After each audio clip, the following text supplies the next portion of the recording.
ডেকোডিং ওয়াইটি একটা এরকম YouTube channel যে অল্প ভিডিও আপলোড করে 4 লাখ প্লাস সাবস্ক্রাইবার গ্রো করে নিয়েছে। এর মধ্যে সবচেয়ে বড় কথা হচ্ছে ইউটিউব থাম্বনেল এই চ্যানেল ভাইরাল করাত অনেকটাই সহায় করেছে। এখন আমি ডেকোডিং ওয়াইটির একটা অ্যাট্রাকটিভ থাম্বনেল তৈরি করে আপনাদেরকে শিখাবো কিভাবে আপনি এরকম থাম্বনেল তৈরি করবেন। তো আপনি যদি আমার চ্যানেলে নতুন তাহলে আমার চ্যানেলটি সাবস্ক্রাইব করে ভিডিওতে লাইক দিতে ভুলবেন না। থাম্বনেল এডিট করার জন্য আমি পিক্সেল ল্যাব অ্যাপসটি সিলেক্ট করে নিব। পিক্সেল ল্যাব ওপেন করার পর নিউ টেক্সট ডিলিট করার জন্য এই ডিলিট অপশনে ক্লিক করবেন এন্ড 3 ডট অপশনে ক্লিক করে ইমেজ সাইজ চুজ করে নেবেন আর সেখান থেকে আপনি ইউটিউব থাম্বনেল সেটআপ করে নেবেন।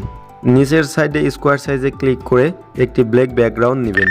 তারপর একটি গ্রাফ এখানে সেভ করব।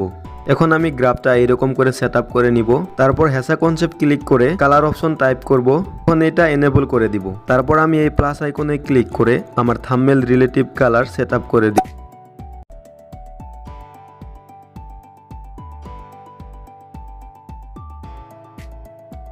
তারপর আমি গ্যালারি থেকে মিস্টার বিসের পিএনজি অ্যাড করব। এটা আপনি ভালো করে ক্রাফট করে সেভ করে দিবেন। তো আপনি দেখেছেন মিস্টার বিসের পিএনজি দুইটি কালারে ভাগ করা। তো আমি দুইটি কালার দেওয়ার জন্য ইমেজকে ফার্স্ট অবস্থাত কপি করব। তারপর ফার্স্ট ইমেজে ক্লিক করে আধা ক্রপ করে দিব এন্ড 2 নাম্বারটাও আমি সেম একইভাবে একই প্রসেসে আধা ক্রপ করে অ্যাড করে দিব। আপনিও এরকম করে সেভ করে দিবেন লাইক দিস। তারপর ফার্স্ট ফটো ক্লিক করে কালার ফিল্টার থেকে আমি স্যাচুরেশন -100 করে দিব। এখান থেকে আপনারা দুইটাকে লক করে দিবেন। তারপর আপনি একটি হোয়াইট ব্যাকগ্রাউন্ড নিয়ে ফটোর মাঝখানে আপনি সেভ করে দিবেন। তারপর আপনারা এটাও লক করে দিবেন। তো আমার এরকম ব্যাকগ্রাউন্ড কালার লাগবে। এর জন্য আমি একটি পিএনজি ইউজ করব। আপনি পিএনজি রোটেট করে নেবেন। কালার অপশন থেকে আপনি এটা এনেবল করে দিবেন। এর ওপিসিটি 50% করে দেন। সেন্ড টু ব্যাক করে দিব আমি। এগেইন কপি করে ব্যাক সাইড নেবেন।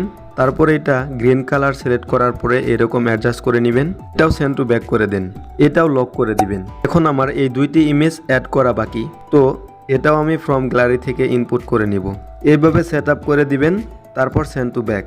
তারপরের ইমেজটা আপনি সেম একই প্রসেসে আপনার ওখানে সেট আপ করে নেবেন। আই হোপ আপনারা বুঝতে পেরেছেন কিভাবে এরকম অ্যাট্রাকটিভ থাম্বনেল তৈরি করবেন। পরবর্তী ইউটিউব রিলেটেড ভিডিওর জন্য আমার চ্যানেলটিকে সাবস্ক্রাইব করে আমাদের সাথে জড়িত থাকেন। তো আপনি যদি সাউন্ড ইফেক্ট, ভিডিওর ব্যাকগ্রাউন্ড, পিএনজি এগুলোর জন্য আমার ডেসক্রিপশন ফলো করতে পারেন।